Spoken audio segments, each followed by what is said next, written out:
2026 Miss Cosmo ကိုရှင်ပြိုင်စေဖို့ထင်ကြေးပေးခံနေရတဲ့မင်းသမီး3ဦး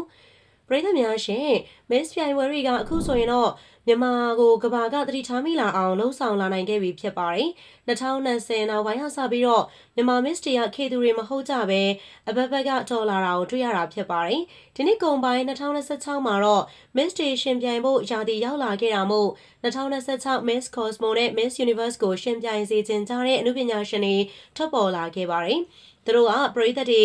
ရာထားချင်းခံရတဲ့သူတွေဖြစ်ပြီးတော့ပရိသတ်တွေရဲ့အမြင်နဲ့ထပ်တူကြမလဲဆိုတာကိုတော့ဒီဗီဒီယိုလေးမှာကြည့်ရအောင်ပါ Patricia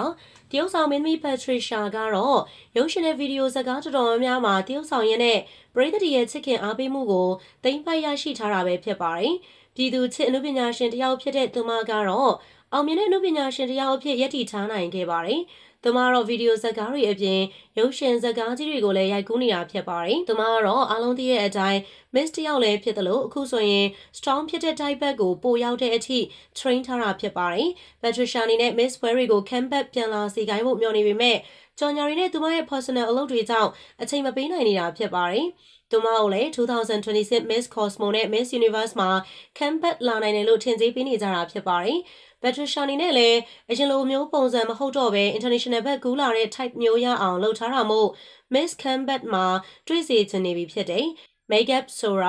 Soraကတော့အနုပညာနယ်ပယ်ရဆိုပေမဲ့လည်းသူမဝါသနာပါတဲ့ makeup ကိုသာလိမ့်ချပေးနေတာဖြစ်ပါတယ်။ Miss ပွဲတိုင်း Sora မပါရင်မပြီးပါဘူး။သူမဒီနှစ်အတော်အတွင်းအရက်အမောင်းခန္ဓာကိုယ်ပြည့်ပြည့်တဲ့ပုံစံလေးကချီးကျူးခံနေရပြီးတော့ချစ်စရာကောင်းတဲ့မျက်နှာလေးကြောင့် Miss တယောက်ဖြစ်နိုင်ပါတယ်။အရက်အမောင်းကလည်းတာမန်မင်းသမီးတယောက်ထက်ကိုအရက်ပုံမြင့်နေပြီးတော့ Miss type လေးဖြစ်တာမို့ဒီနှစ် Cosmo ကိုသူ့လေးကိုလည်းမှန်ထားခံရပါတယ်။ထူအလွင်တို့နဲ့လည်းယဉ်နေတာမို့Soraလည်း Miss ဝင်မ join ဘူးလို့ပြောလို့မရပါဘူး။ဘက်စုံတော်နေပြီးတော့ talent လည်းရှိတာမို့Sora တယောက်ဘယ်လို Miss ပြိုင်ပွဲမှာခံလန်းခံရမလဲဆိုတာစောင့်ကြည့်ရအောင်ပါ။သူမအနေနဲ့လည်း Miss ပြိုင်ပွဲတိုင်းရဲ့အတွေ့အကြုံတွေကိုကိုတွေ့မြင်တွေ့ခဲ့ရတဲ့မို့သူမအနေနဲ့အတွေ့အကြုံသင်ယူနေစရာမလိုပါဘူး။ဒီတော့ Sora တယောက်ပရိသတ်တွေမျှော်လင့်သလို Miss Cosmo မှာ join နိုင်မလားဆိုတာကတော့ရင်ခုန်စရာပါပဲ။ May Grace ကတော့ model တယောက်အဖြစ်အနုပညာလောကမှာရပ်တည်ရင်းနဲ့နောက်ပိုင်းမှာလူသိများလာတဲ့အနုပညာရှင်မလေးတူပဲဖြစ်ပါတယ်။သူမရဲ့မျက်နှာလေးကလည်းအခုနောက်တိုင်းဆန်တဲ့မျက်နှာပုံစံမျိုးလေးဖြစ်တဲ့အပြင်သူမရဲ့ခန္ဓာကိုယ်လေးကလည်းမိန်းကလေးချင်းတောင်မှပြန်ကြွေသွားရလောက်တဲ့ခန္ဓာကိုယ်မျိုးလေးပါပဲ။သွေးလေးကလှပတဲ့ခန္ဓာကိုယ်လေးကိုလည်းပိုင်ဆိုင်ထားတဲ့သူမကတော့လက်ရှိမြန်မာနိုင်ငံထဲက top model တူဆိုရင်လည်းမမားနိုင်ပါဘူး။ May Grace ကတော့အရင်ကတည်းကငယ်ဘဝအချစ်ဦး model လေးတယောက်ဖြစ်ပြီးတော့သူမရဲ့အနုပညာအလုပ်တွေစလုပ်ကလေးက model တယောက်အနေနဲ့ဝင်ရောက်ခဲ့တာဖြစ်ပါတယ်။သူမအနေနဲ့ပြည်ရင်း Miss ပွဲတက်တွေမှာ join ခဲ့ပေမဲ့ May ကို international မှာမြင်ကျင်ကြတဲ့ပရိသတ်တွေအများကြီးရှိနေပါတယ်။စကားသံဝဲလေးနဲ့မပီကလာအတန်လေးက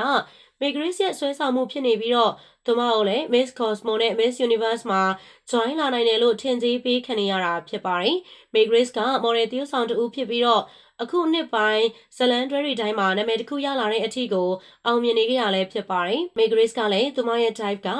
ကာပြားမလေးမို့ international ဆန်နေပါတယ်။ပရိသတ်တွေထင်ထားသလိုမျိုး Miss Universe ကြီးမှာသာ join လိုက်ရင်တော့ surprise ဖြစ်သွားမှာအသေးချာပါပဲနော်။ဒီတော့ပရိသတ်တို့ရဲ့အမျိုးမျိုးထင်ကြေးပေးနေကြတဲ့ May နဲ့ Patricia ဆိုတာတို့က